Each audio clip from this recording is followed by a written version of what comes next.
Nama saya Noval, saya usahanya wallpaper. Nah, ini ada Instagramnya ya, Java Wallpaper. Nah, di Java Wallpaper ini saya sebagai pemilik dan juga saya punya komunitas yaitu Akademi Instagram. Akademi Instagram ini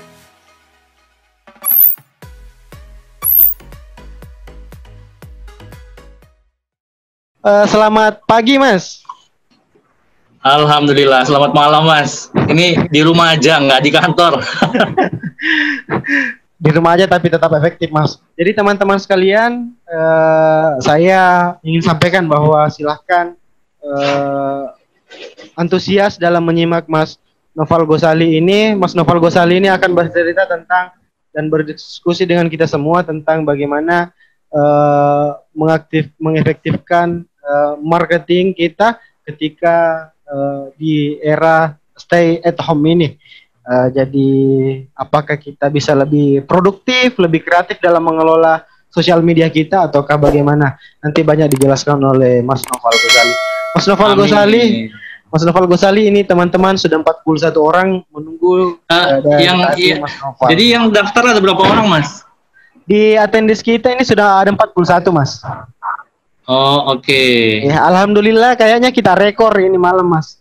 Oh, rekor ya? Iya, kita rekor untuk pengadaan APD kita ya. Semoga ke depan lebih banyak lagi yang mendaftarkan diri untuk berbagi ilmu pengetahuan dan APD. Mas, untuk mengefisienkan waktu, saya pikir waktu dan tempat saya persilahkan untuk Mas Noval Gosali agar bisa berdiskusi kepada teman-teman yang lain. Silahkan, Mas, monggo.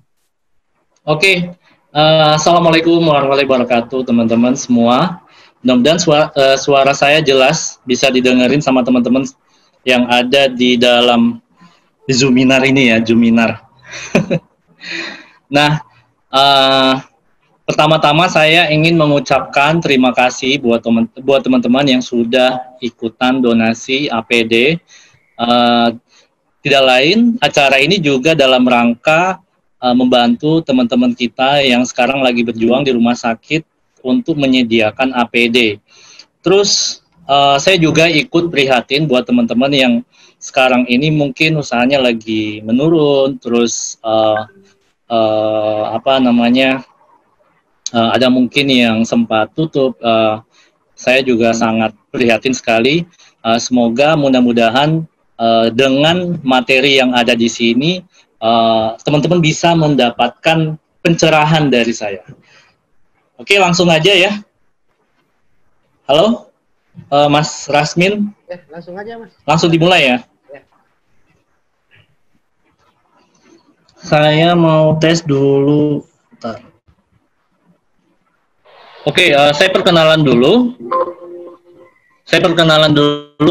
Sebelumnya saya perkenalkan nama saya Noval, saya usahanya wallpaper. Nah, ini ada Instagramnya ya, Java Wallpaper. Nah, di Java Wallpaper ini saya sebagai pemilik dan juga saya punya komunitas yaitu Akademi Instagram. Akademi Instagram ini sudah berjalan kira-kira 1 tahun yang lalu dan di situ ada Mas Dimas sama Mbak Rizky Rahmadianti dan kita sudah beberapa kali mengadakan kopdar di luar kota ataupun di Surabaya, di Jakarta udah pernah, di Bandung, terus juga ada di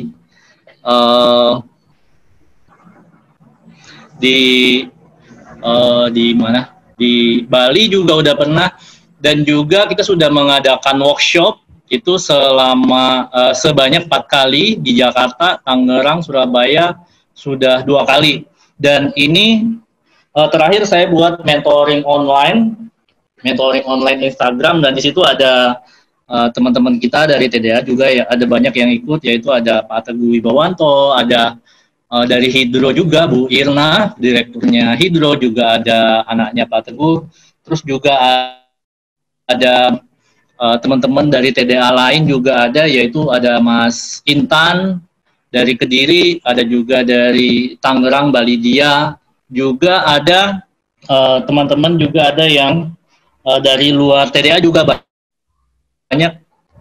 Nah, juga ada di situ saya sering kasih mentoring online, dan teman-teman kalau misalnya mau lihat materi-materi saya itu bisa cek langsung di YouTube, dan itu free, gratis, bisa langsung belajar di situ. Juga saya punya Instagram pribadi yaitu @novalghazali. Nah, di sini langsung aja ke materi. Di sini saya ingin menyampaikan bahwasannya dampak dari COVID-19 ini, penyebaran COVID-19 ini itu membuat yang pertama kali kita terkena itu pasti kaget ya, shock.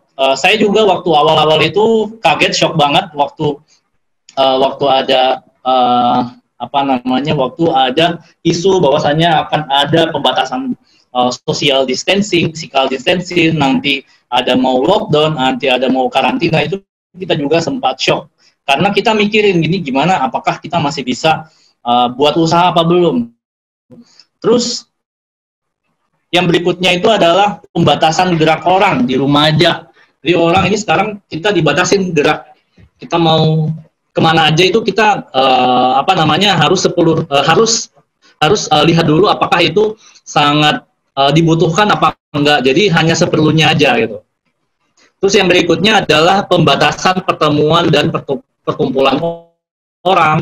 Terus ada banyak sekali pusat belanja, toko, butik, resto, kafe offline. Terus ada juga mall-mall banyak sekarang yang tutup, ada yang malah dibatasi waktu, nggak bisa datang ke sana. Terus ada juga yang sekarang itu hilang mata pencariannya. Jadi saya ikut prihatin sekali buat teman-teman yang sampai hilang mata pencariannya, atau mungkin hilang sampai di PHK dari pekerjaannya. Terus kita akhirnya disuruh diwajibkan untuk menjaga kebersihan, diwajibkan untuk menjaga kesehatan, dan juga diwajibkan untuk mengurangi pekerjaan yang melibatkan banyak orang. Nah, ini yang saya lihat yang terdampak ke kita langsung ya. Terus semua kegiatan yang berhubungan dengan offline itu hampir dikurangin, hampir banyak yang teman-teman ikut terdampak, terutama teman-teman yang jualan secara offline, baik itu oleh-oleh ataupun itu kegiatan produksi, itu pasti banyak yang kena. Oke, ini saya pakai Canva aja, tadi soalnya pakai slide agak lemot. Oke, jadi dampak COVID ini itu pasti bikin kita kaget, shock, ada pembatasan gerak orang di rumah aja, terus ada pembatasan pertemuan dan perkumpulan, banyak pusat belanja, toko, butik, resto, kafe, offline, banyak yang ditutup, ada juga yang dibatasi waktunya, terus hilang atau berkurangnya mata pencaharian, diwajibkan menjaga kebersihan, diwajibkan menjaga kesehatan, diwajibkan mengurangi pekerjaan yang melibatkan banyak orang. Nah, di sini dari kampanye pemerintah itu ada PSBB, ada kita diminta untuk bekerja dari rumah, kita diminta untuk belajar dari rumah, dan juga kita diminta untuk ibadah dari rumah. Jadi sampai ibadah ya, kita nggak bisa sholat Jumat bareng, mungkin sampai bulan Ramadan akan terjadi seperti ini. Dan di tempat usaha ataupun di tempat-tempat pelayanan publik itu sekarang itu diberlakukan SOP pencegahan COVID-19. Terus apa sih yang membuat istilahnya itu ketika ada himbauan dari pemerintah seperti itu, ada perilaku yang bergeser dari yang sebelumnya offline itu menjadi online. Nah, perilaku yang bergeser ini tidak hanya kecil ya, tapi dia cukup besar, dan ini sangat mempengaruhi orang-orang yang punya usaha offline. Terus ada perilaku yang baru, yaitu orang sekarang setiap hari itu mulai aware dengan yang namanya menjaga kesehatan, meningkatkan imunitas tubuh, olahraga, dan lain-lain. Terus ada juga orang itu mulai aware untuk menjaga kebersihan, entah itu kebersihan di dalam rumah ataupun kebersihan di tempat kerja. Bahkan kebersihan pada saat kita sedang melakukan operasional di dalam usaha. Terus juga kegiatan perilaku yang terjadi setiap itu ya adalah ya kegiatan di rumah aja. Jadi bahkan di rumah aja ini menjadi sebuah campaign. Jadi kegiatan di rumah aja. Dan akhirnya karena ada perubahan perilaku tersebut, akhirnya timbul kesadaran kepada pemilik usaha. Jadi yang pertama adalah merubah bisnis model yang sebelumnya offline menjadi online. Terus yang kedua mulai fokus membesarkan channel penjualan online. Jadi mungkin sebelumnya sudah ada channel penjualan offline dan online-nya, tapi online-nya itu nggak terlalu besar. Akhirnya dia mulai fokus memperbesar channel penjualan online. Karena dari offline ke online ini sangat berdampak buat usaha kita ya. Terus yang berikutnya adalah mulai menjaga kebersihan operasional usaha, terus menjaga kesehatan tim, dan yang terakhir yaitu mulai belajar menerapkan kontrol pekerjaan dari rumah, atau biasanya teman-teman itu bilang adalah remote working.